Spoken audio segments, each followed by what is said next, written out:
Bigla siyang napabangon mula sa pagkakahiga, habol ang hininga sa matinding takot. Nang ibaba niya ang tingin sa sarili niyang katawan, agad siyang napasigaw. Wala na ang tunay niyang mga paa. Sa halip, dalawang bakal at mekanikal na paa ang nakakabit ngayon sa kanyang katawan. Sa sobrang galit at sindak, sinipan niya ang pintuan ng buong lakas hanggang sa mabasag ito. Agad siyang tumakbo palabas ng pasilidad. Pagtuntong niya sa labas, sabay-sabay siyang tinutukan ng baril ng mga armadong guwardiya. Ngunit bago pa man sila makaputok, may kakaibang enerhiyang dumaloy sa bago niyang mga paa. Sa isang iglap nakalayo siya ng daan-daang metro. Halos hindi makita ng mata ang bilis niya. Kahit ang mga bala ay hindi siya maabutan, ang pangalan niya ay Adrian. Ilang araw pa lamang ang nakakalipas, isa siyang estudyante sa Massachusetts Institute of Technology. Kilala siya bilang isa sa pinakamahuhusay na estudyante sa kanilang departamento. Bukod sa pagiging eksperto sa computer systems at hacking, napakalawak din ang kanyang kaalaman sa iba't ibang larangan. Ngunit mula pagkabata, may malubha siyang sakit sa mga binti kaya hirap siyang maglakad ng walang saklay. Noong araw na yon, bumiyahe siya kasama ang kasintahan niyang si Claire at matalik niyang kaibigang si Marcus upang tulungan si Claire sa paglipat ng kanyang mga gamit. Habang nasa biyahe, nakatanggap si Adrian ng kakaibang mensahe mula sa isang hindi kilalang hacker. Matagal na silang nagbabanggaan online, ngunit ngayon ay tila lumala na ito. Nahack ng misteryosong tao ang laptop ni Claire at mistulang minamanmanan ang bawat galaw nila. Agad sinubukan ni Adrian na hanapin ang pinagmulan ng signal. Iminungkahi ni Marcus na hanapin nila ang hacker para maturuan ito ng leksyon minsan at para sa lahat. Pero wala na sa tamang mood si Adrian. Sa kaibuturan ng isip niya, pakiramdam niya gusto na siyang iwan ni Claire dahil sa kanyang kapansanan at baka dahilan lamang ang biyahe para makipaghiwalay ito. Dahil sa galit at sama ng loob, nagpasya siyang hahabulin ng hacker kahit ano pa ang mangyari. Habang nasa daan, patuloy silang pinapadalhan ng hacker ng mga litrato ng kanilang sasakyan na kuha mula sa traffic cameras para bang sinusundan sila nito bawat segundo. Kalaunan, dinala sila ng GPS sa isang abandonadong bahay sa gitna ng masukal na kagubatan. Pumasok sina Adrian at Marcus sa loob habang nire-record ang lahat gamit ang cellphone. Tahimik ang buong lugar at puro alikabok ang paligid. Ngunit maya-maya lang ay narinig nila ang malakas na sigaw ni Claire mula sa labas. Agad tumakbo palabas si Adrian at laking gulat niya nang makita si Claire na unti-unting umaangat sa ere na parang may hindi nakikitang puwersang humihila rito.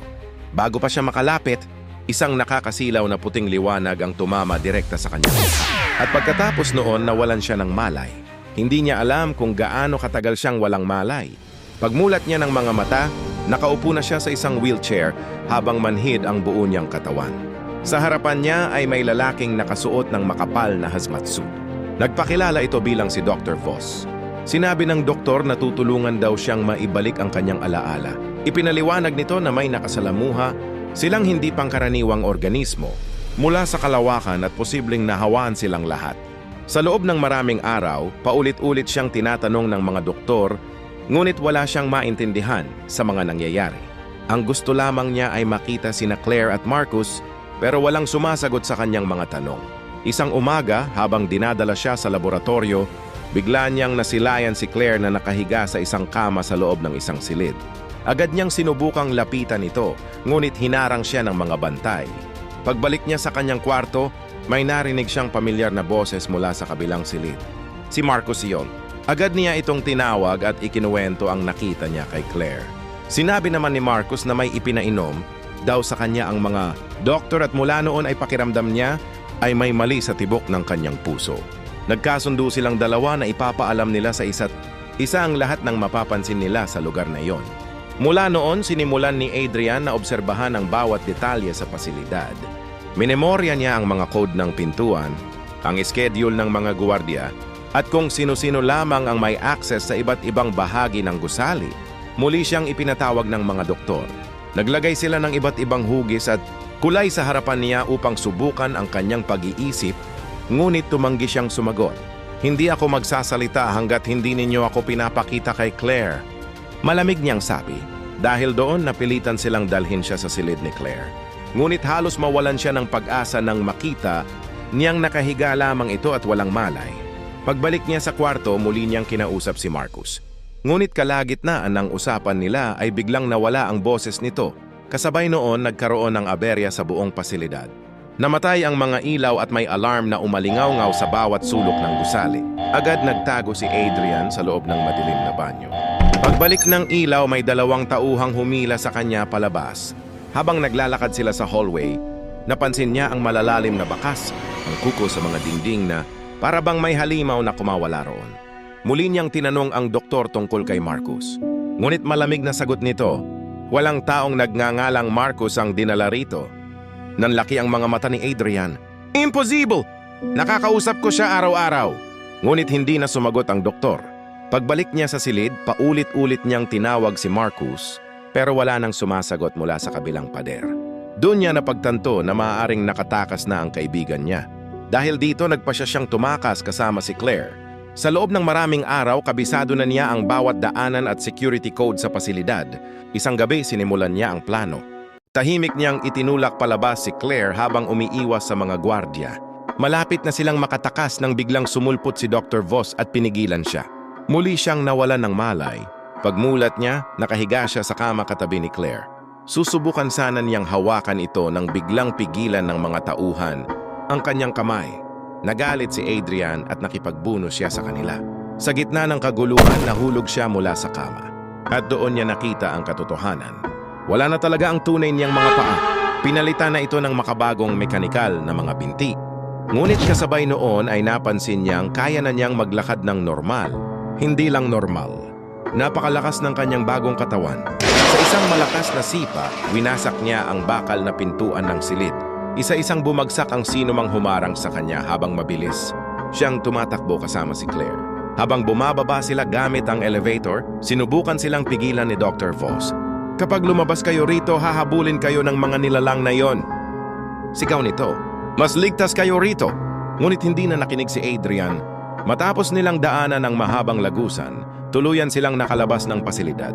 Pagdating nila sa labas, unti-unti ring nagkamalay si Claire. Nagulat silang dalawa nang mapansing nasa gitna, sila ng isang tuyong disyerto kung saan walang anumang bakas ng kabihasnan. Matagal silang naglakad hanggang sa makarating sila sa isang abandonadong highway. Makalipas ang ilang minuto, may dumating na lumang sasakyan. Humingi sila ng saklolo rito. Isang matandang babae ang nagmamaneho ng sasakyan. Tinitigan sila nito ng ilang segundo bago dahan-dahang bumiti. At last, nahanap din namin kayo. Habang patuloy silang bumibiyahe, napansin ni Marco na tila kakaiba ang kilos ng matandang babae na naghatid sa kanila. Kung ano-anong salita ang bigla nitong binabanggit na parang may kinakausap na hindi nila nakikita. Maya-maya, huminto ito sa gitna ng madilim na kalsada at nagsimulang tumawa ng malakas sa napaka-nakakatakot na paraan.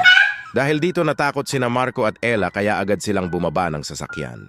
Sa di kalayuan ay may maliit na gasolinahan kaya doon dinala ni Marco si Ella.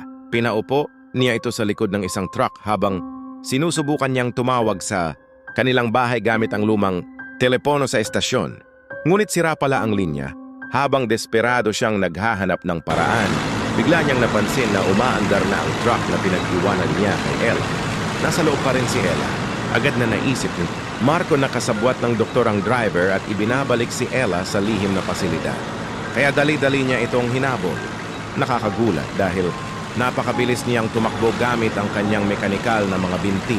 Halos maabutan na niya ang truck nang biglang buksan ng driver ang pinto at sinipa siya palabas.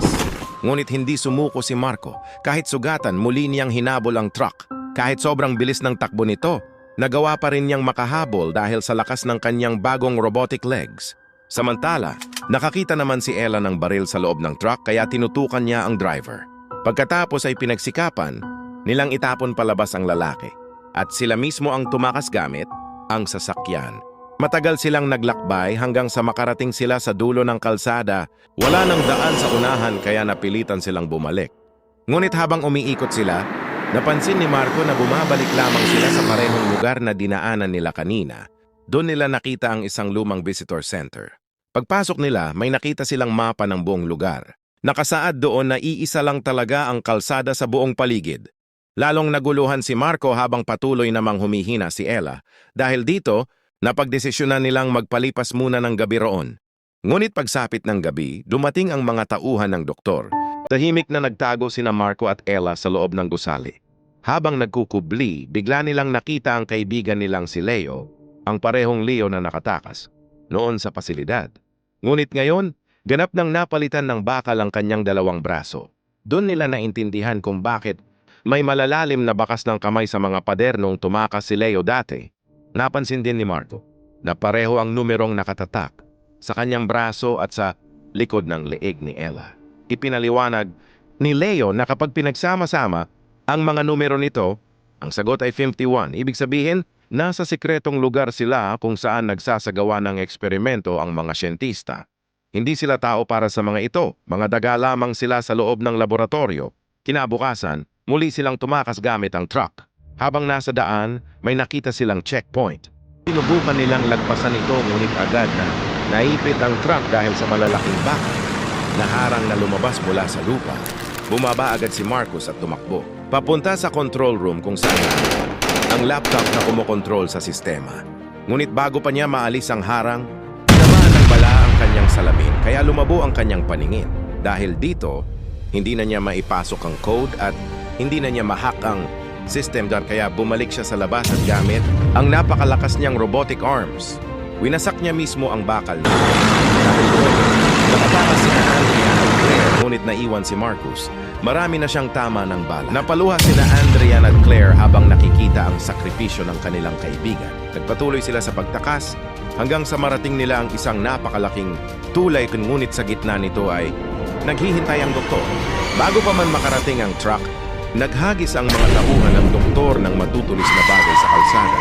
Dahilan upang mabutas ang mga gulong at tuluyang tumaob ang truck. Malubhang nasugatan si Claire kaya nawalan siya ng malay. Kasabay nito, may dumating na helicopter at agad siyang isinakay palayo. Sugatan din si Andrian ngunit pilit pa rin siyang tumayo. Doon niya napansin ang name tag ng doktor na may nakasulat na Damon. Nang basahin niya ito pabaliktad, napagtanto niyang Nomad, pala iyon ang parehong hacker na nagpadala sa kanila ng misteryosong mensahe at siyang nag-hack sa server ng kanilang college upang sila ang mapagbintangan. Doon na inamin ng doktor ang lahat. Sinabi nitong sila ang nag-hack sa school server at sila rin ang gumamit sa account ni Claire para padalhan si Andrian ng mga mensahe. Sinadya raw nilang galitin at manipulahin sila upang makarating sa lugar na iyon. Ano man daw ang nangyari sa kanilang mga kaibigan, si Andrian ang may pananagutan. Pagkatapos ay ibinunyag ng doktor ang katotohanan. Gumagamit sila ng alien technology sa mga tao. At sa lahat ng kanilang naging eksperimento, si Andrian daw ang pinakamahusay dahil ganap na tinanggap ng kanyang katawan at utak ang robotic legs. Ibig sabihin siya ang pinakamatagumpay nilang eksperimento. Dahil dito nagngit-ngit sa galit si Andrian. Gamit ang lakas ng kanyang robotic legs, mabilis siyang tumakbo papunta sa tulay. Habang bumibilis ang kanyang takbo, bigla siyang bumangga sa isang invisible wall. Sa lakas ng impact, tumagos siya rito. Paglingon niya sa likod, nakita niya ang doktor na naghuhubad ng helmet. Doon niya nalaman na hindi pala ito tao, kundi isang robotic alien. Pagharap niya sa unahan, tumambad sa kanya ang kalawakan.